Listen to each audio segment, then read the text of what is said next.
There comes a moment in every person's life when the noise around them grows louder than the truth within them. Social pressure screams. Opinions swarm like flies. Everyone has something to say about you, about your path, about your worth. But here's what I came to tell you. You will never find your purpose in the echo chamber of other people's opinions. If you want to walk in purpose, if you want to rise with discipline and end with legacy, you must learn to focus on yourself and stay silent. Silence is not weakness. It is strength restrained. It is clarity in chaos. It is maturity with its mouth closed. Silence is strength, not weakness. This truth stands in direct opposition to what the world often teaches. We live in a culture where the loudest voice is often mistaken for the most powerful one, where constant talking, constant posting, and constant opinion sharing are seen as signs of relevance, confidence, and leadership. But in reality, true strength isn't found in how much noise you make. It's found in how much self-control you exercise when you could speak, but choose not to. Silence is the language of the disciplined, the focused, and the wise. There is a unique strength in the person who knows their value and doesn't feel the need to broadcast it to the world. The one who can be overlooked, underestimated, even mocked, and still choose to stay calm, keep working, and press forward without defending themselves, that person possesses a kind of strength that noise can never produce. Because it takes nothing to react, but it takes everything to remain composed. It takes spiritual maturity, emotional intelligence, and mental toughness to respond with silence when provoked, to stay on your path and not be dragged into petty conversations, arguments, distractions. You are silent. You're not giving up your power, you're preserving it. You're not being passive, you're being purposeful. There's a massive difference between silence rooted in fear and silence rooted in strength. One is the silence of insecurity, and the other is the silence of mastery. When a person knows who they are, they no longer have to explain themselves to everyone. They no longer need validation for every decision. They no longer crave applause for every step forward. Their silence becomes a statement, louder than words, sharper than debate. Think about the strongest structures in life. Mountains, trees, rivers, they don't speak, but they move nations.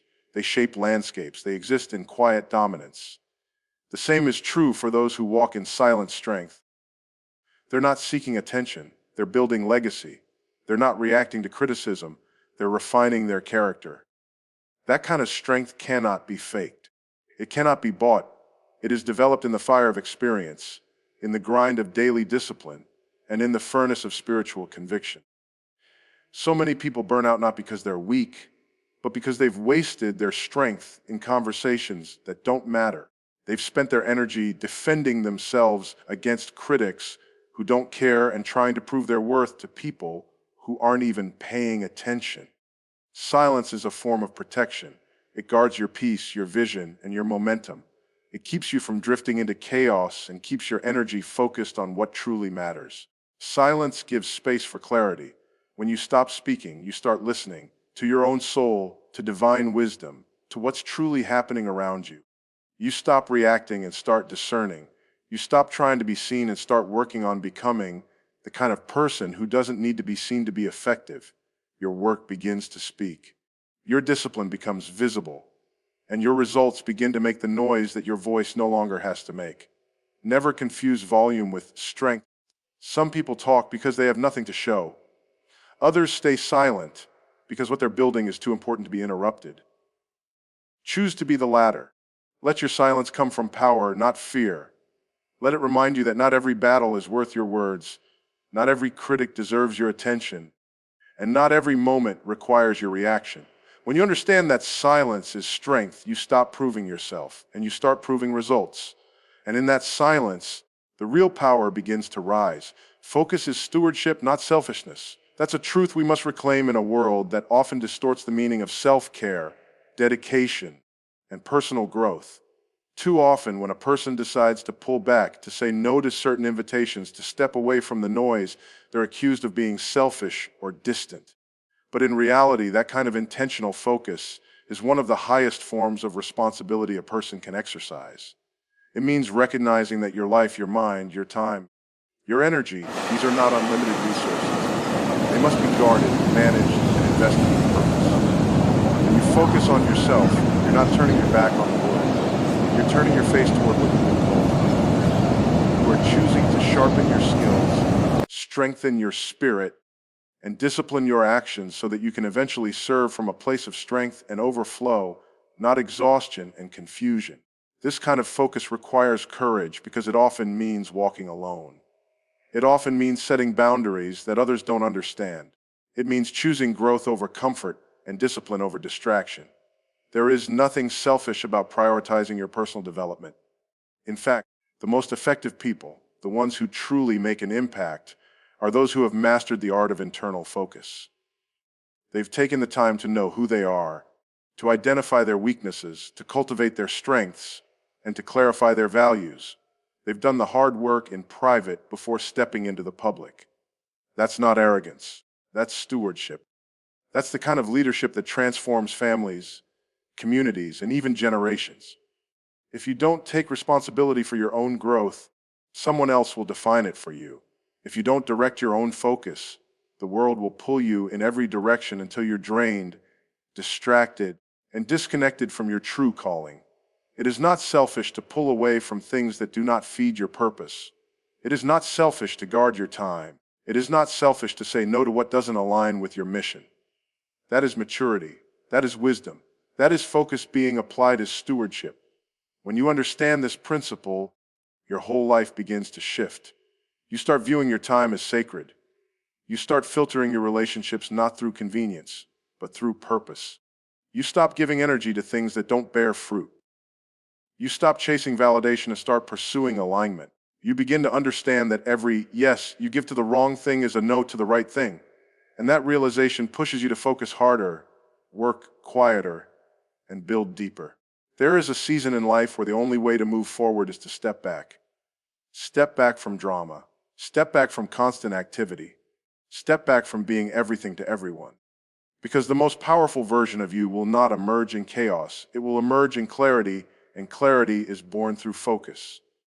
When you take ownership of your development, your health, your faith, your calling, you're not being selfish. You're preparing to serve well, love deeply, and lead with integrity. Don't let the fear of being misunderstood stop you from doing what must be done. Focus on yourself not to elevate your ego, but to eliminate your distractions. Focus on yourself not because you think you're better than others, but because you know you've been entrusted with something sacred. Your life, your purpose. And when you treat those things as sacred, you become a better spouse, a better parent, a better friend, a better servant, a better leader. This is what it means to focus as a form of stewardship. It is discipline in motion. It is calling in action. It is a declaration that your purpose matters enough to be protected. So focus without apology. Focus without guilt. Because the more faithful you are in that stewardship, the more effective you become in your assignment. Growth happens in private, not in public. This is a principle most people overlook because we live in a time where visibility is mistaken for value. The pressure to be seen, to be celebrated, to constantly showcase every step of our journey has robbed many of the deep, personal, quiet work that real transformation requires. But the truth is this: anything truly meaningful, anything truly strong is formed away from the spotlight. The roots of a tree don't grow in sunlight, they grow underground. And the same goes for you. If you're going to become who you're meant to be, it won't happen in the comments section. It won't happen in front of an audience. It will happen in the quiet places. It will happen in the moments nobody else applauds. It will happen when you make the decision to be consistent, disciplined, and intentional, even when no one is watching. Because real growth is not a performance. It's a process. It's what you choose to do when the crowd is gone and the lights are off. There is something sacred about private development. It's in the hidden seasons of life where your character is forged, where your convictions are tested, where your resolve is refined. These seasons don't feel glamorous.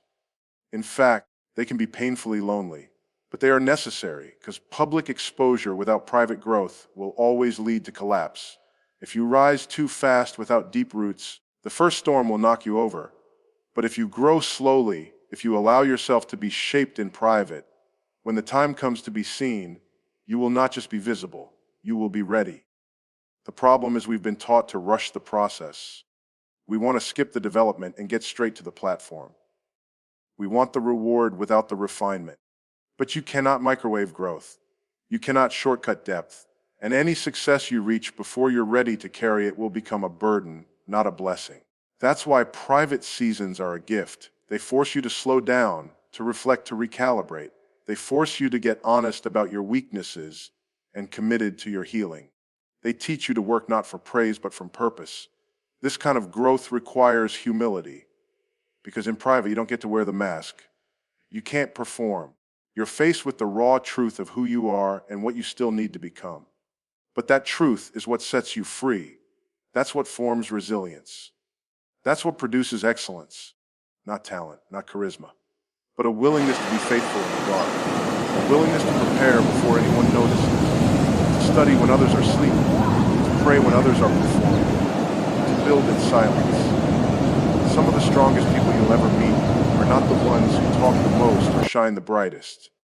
They're the ones who spent years grinding behind the scenes. They're the ones who fought battles in secret and chose growth over glory. And when they finally stepped into the light, they didn't have to prove themselves. Their work spoke for them. Their depth was obvious. Their maturity was evident, because the growth had already happened long before anyone applauded.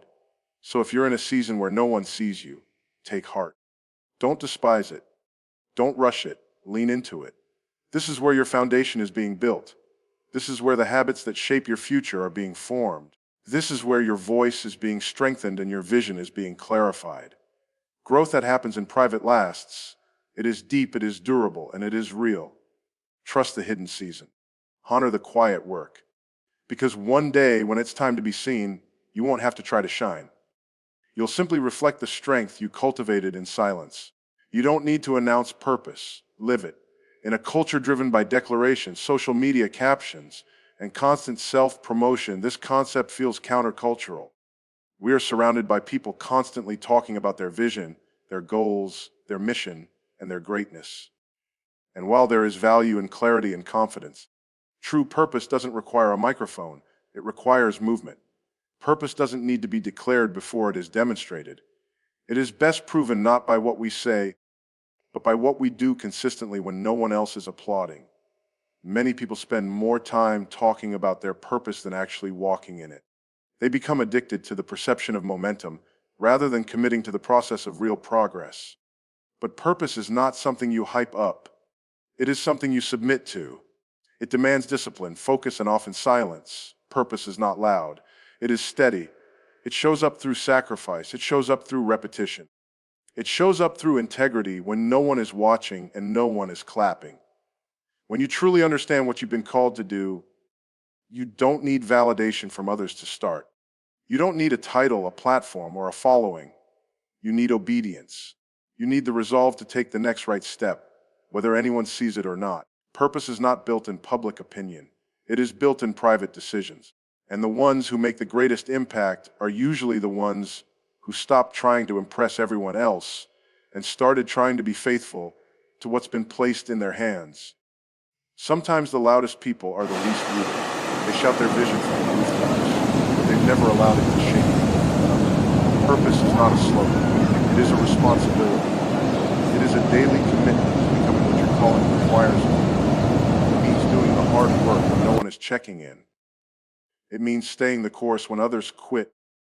It means being more concerned with growth than with image. If you need to constantly remind people of your purpose, it may be time to revisit whether you're actually living.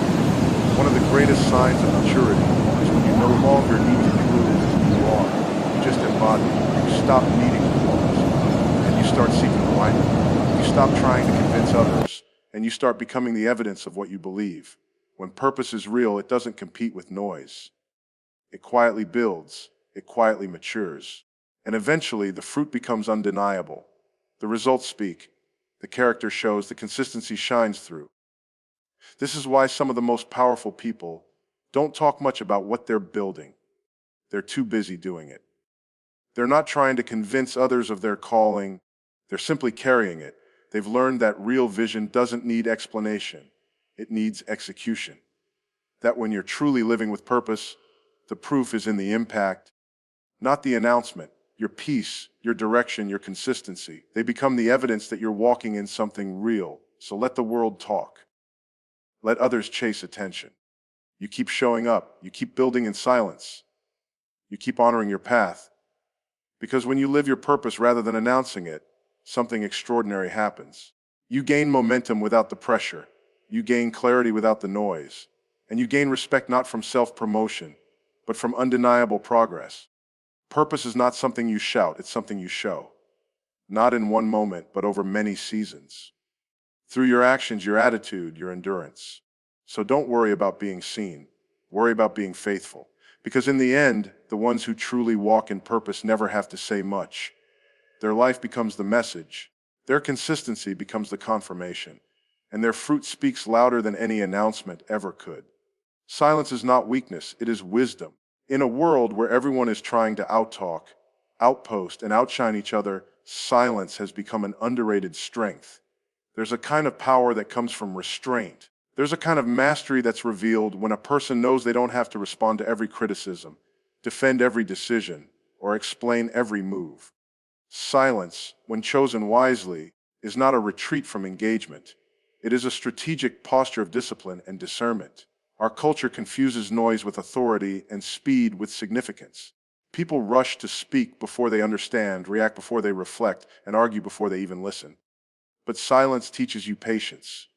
It forces you to observe. It gives you space to discern what is true and what is simply noise. It keeps you from becoming emotionally entangled in distractions that don't deserve your energy. And that kind of clarity is priceless, because sometimes the most powerful thing you can do is say nothing. Not out of fear, not out of passivity, but out of principle. There is wisdom in knowing when to speak, when to stay silent. Not every situation requires your voice. Not every opinion deserves your response. Silence gives you the ability to control the terms of your engagement. It shields you from saying things in emotion that you'll regret in reflection. It keeps you grounded. It helps you listen, not just to others, but to your own spirit. You cannot hear what God is trying to show you if you are always talking, always broadcasting, always reacting. When you stay silent, you create space. Space for maturity, space for clarity, space for peace. You begin to realize how much energy you've wasted trying to explain yourself to people committed to misunderstanding you. You see how many arguments you could have avoided by simply choosing not to participate. Silence is not a void, it is a filter. It keeps the irrelevant out and allows the essential to rise. There's a reason seasoned leaders and wise elders often speak slowly, think carefully, and choose their words with intention. It's because they've learned the value of silence. They've seen what happens when emotions get the best of people. They understand that strength is not proven in loudness, but in control. And when you carry yourself with that kind of inner stability, you become unshakable. You don't flinch at false accusations. You don't panic under pressure. You don't waste your breath trying to fix things with words when your consistency and character can speak louder than anything you say. People often talk to be heard, but the wise know how to listen to understand. Silence is not a sign of ignorance. It's a sign of intentionality. It's knowing that your time, your voice, and your energy are too valuable to be thrown into every conversation. It's being so focused on your path that you don't need to comment on someone else's lane. That's not weakness. That's wisdom. That's discipline. That's freedom. So the next time you feel the urge to respond, pause. Ask yourself if your silence might say more than your words ever could. Ask yourself if your peace is worth more than proving a point. Because some of the greatest victories in life come not by speaking, but by staying silent, by walking away, by rising above, by choosing peace over pettiness. In the end, silence will guard your heart, preserve your energy, and sharpen your focus. It will allow your work to speak for itself, your consistency to build your credibility, and your character to reveal your strength. And when that happens, you won't need to raise your voice. Your life will speak so clearly that even your silence will be loud.